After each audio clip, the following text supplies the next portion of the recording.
Good days mga kahabis. Nandito tayo ngayon sa may Glorieta guys. Sa may Little Hobby Center. O kaya yung Brickyard. The house of RC and mini 4-wheel drive Tamiya. Yan guys, ang gaganda ng mga RC na dito. Tsaka mga mga tank. Ayan mga pang race natin. Kadyo medyo may mahal eh. Maabot ang 28, 35 ang setup niyan guys. Medyo tong hobby na to, medyo hindi siya masyadong budget meal. So medyo mataas na libangan to guys. So ang natin dito, purpose natin dito guys, kaya tayo pumunta rito. Bibili tayo ng yung release ng bago na Mac frame na Philippines, na dalawa yung crown yung guys, red and blue. Yun, kaya dito tayo pumunta. Alam ko meron dito, sabi sa akin meron pa daw silang 2 pieces. Kaya ito, for this video natin guys, i-video natin guys. Nandito na tayo ngayon. Ito, sa Little Hobby Center. Dito yung may mga mini 4-wheel drive. Ito guys yung bibili natin, yung Mac frame. Yan, na Tamiya mini 4-wheel drive na Super F1 chassis. Ayan. Ito guys, ganda So yun ang purpose natin dito, kasi mahirap na hanapin yung guys collection natin yun. So siset up natin yun ng para makita natin kung maganda yung takbo nun. So guys, ito, andito tayo ngayon. Ganda ng mga mga display lang ngayon dito guys. Ayan diba, solid. Bumalik na naman Tamiya. Almost sa mga 90s talaga Ayan. Guys. So ito guys, papasok tayo sa may sa may Brickyard, yung mismong may racetrack, para makita natin yung mga mini 4-wheel drive nila, tsaka yung mga tune-up parts na available sa kanila. Mostly ang mahal dito guys yung mga rollers tsaka mga bearing, axle bearing, tapos propeller shaft, mga FRP, diba?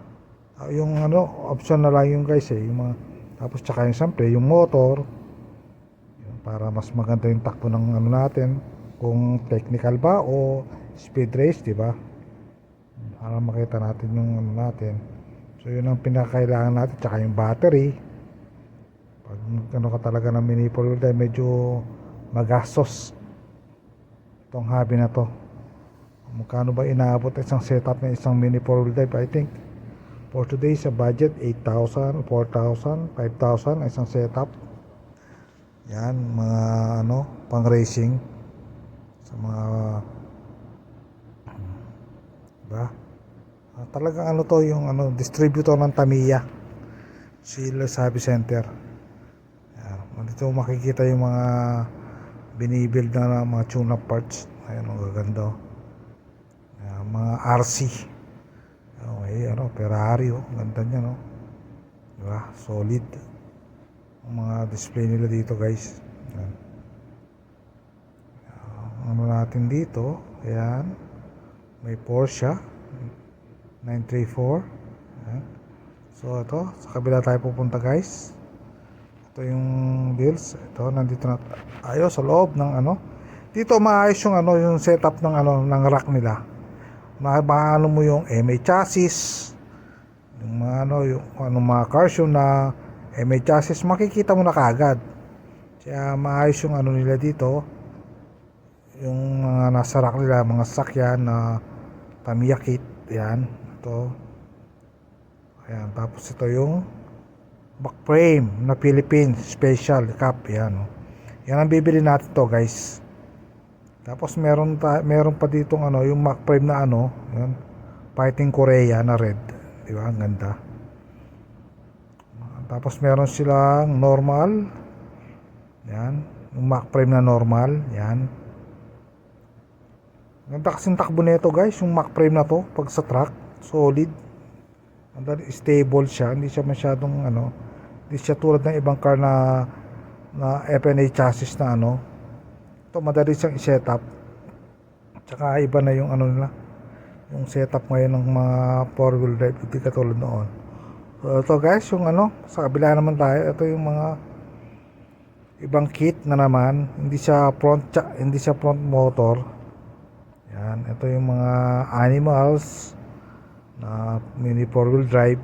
Yan, maganda, nakaayos, mga Super 1 chassis, mga BS chassis, di ba?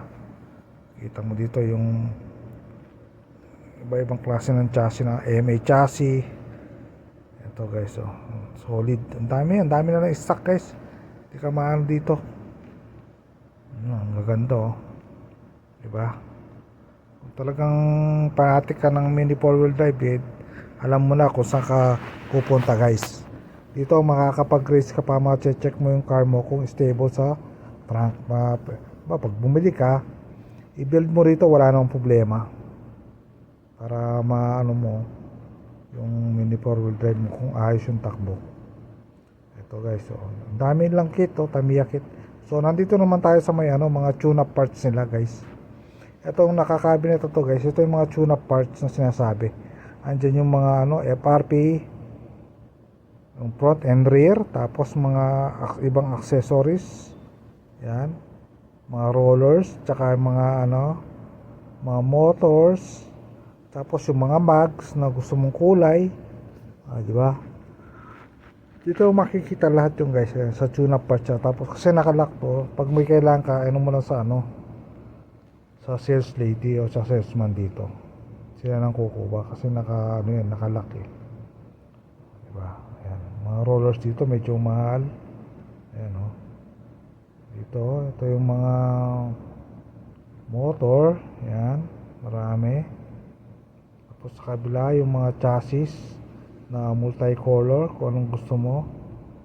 Tapos may mga propeller shop, mga axle, para yan ito guys, ito. Mag-enjoy ka rito guys pag pumunta ka rito sa may brickyard. Dito maubos yung oras mo rito pag nag-assemble ka, tapos i-race mo, diba? Enjoy, saka enjoy ka sa hobby mo. Ito guys, ito yung sinasabi ko, mga mags. Depende kasi sa setup mo guys, kung anong klase setup mo. Ibang klase yan, merong hard tire dyan, tsaka yung malambot, diba tsaka yung yan, setup nya dami lang dito mga tune-up parts kay kung anong klase setup gusto mo. Kaya mag-enjoy ka sa hobby na to, diba? So ang ginawa natin dito guys, bumili tayo ng propeller shop at saka yung yung axle ang binili natin dyan. Tapos yung Mac frame na Philippine Cup, para tayo yung collection natin, makumpleto na natin. Mostly yung nakakulot na tayo yung Jeep, isa na lang kulang natin.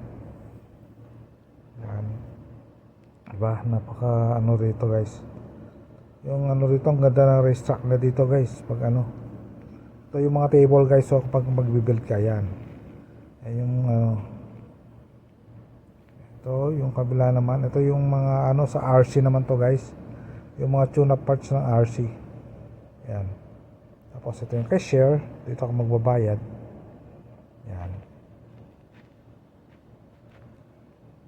tapos merong yan,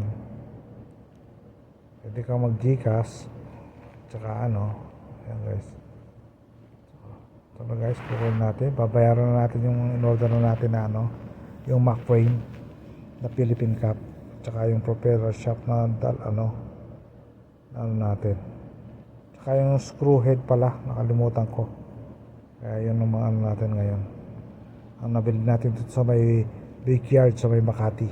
Yan, Glorieta. Yan, ito guys diba? Napakaganda ng setup nila dito guys. Ito ngayong yung home of the mini 4-wheel drive sa Makati.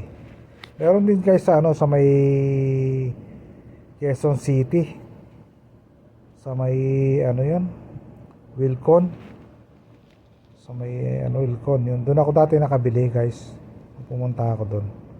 Marami din doon guys, solid din yung mga item doon. So nandito na tayo. Ito yung pinaka lang guys, yung sinasabi ko sa inyo yung mga kit nila, ang dami oh. Nakasama-sama yung mga pare-parehas. Kaya di ka na malilito. Diba? So far so good. Medyo konti pa lang yung mga tao dito guys, kasi ordinary this time pumunta rito. Kasi pag pumunta ka rito ng mga Saturday, Sunday, nako puno to guys, dami nagre-race. Kung gusto mong maano, yung normal days ka pumunta dito, wala masyadong ano, kasi iba nagwo-work, di ba? Alam mo naman natin, nagwo-work sila. Ang free time lang naman na dito pag ano, yung day off mo sa trabaho para mag ano, stress reliever, di ba? Ganoon ang ano dito sa ano.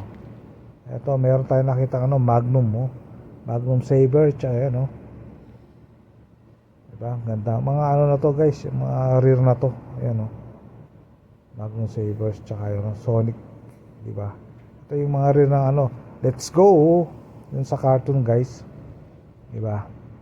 Ito yun, race stinger, mga ano to, mga rear na talaga to, ayan oh. Ano yun, Super 1 chassis yan guys. Ang alam ko yung ano yung chassis yan, carbon eh. Ayan, mga rear na yan. Medyo magaan pa siya, diba? Ikot-ikot tayo. Ayan.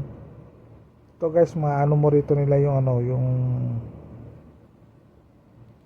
gusto kong bilhin talaga tong ano, McPre na yung Korea. So, yan. Diba, ang ganda ng ano. Ito guys, yung ano nila, yan. Nandito yung ano guys, yung ano, instruction. Yan, yung rules and regulation nila dito. Pag nag-race ka guys, yan. Mababasa mo dyan. So guys, ito yung race track na sinasabi ko. Kaya pag bumili ka, pwede mong ilatag dito yung sasakyan mo, patakboy mo dito, walang problema. Yan. Ang ganda, lawak. Mag-enjoy ka dito guys. Pag nag-ano ka rito, yan. I-build mo yung Tamiya Mini 4-wheel drive mo, tapos ano, diba? Magdala ka lang ng battery mo. So guys, for today's video natin, ayan. Nag-enjoy kayo sa for today's vlog natin dito sa may ano, sa Brickyard. Don't forget to like and subscribe sa ating YouTube channel. Yan. Kaya mga hobbies natin na ina-upload para sa atin. Yan. God bless you all. Peace!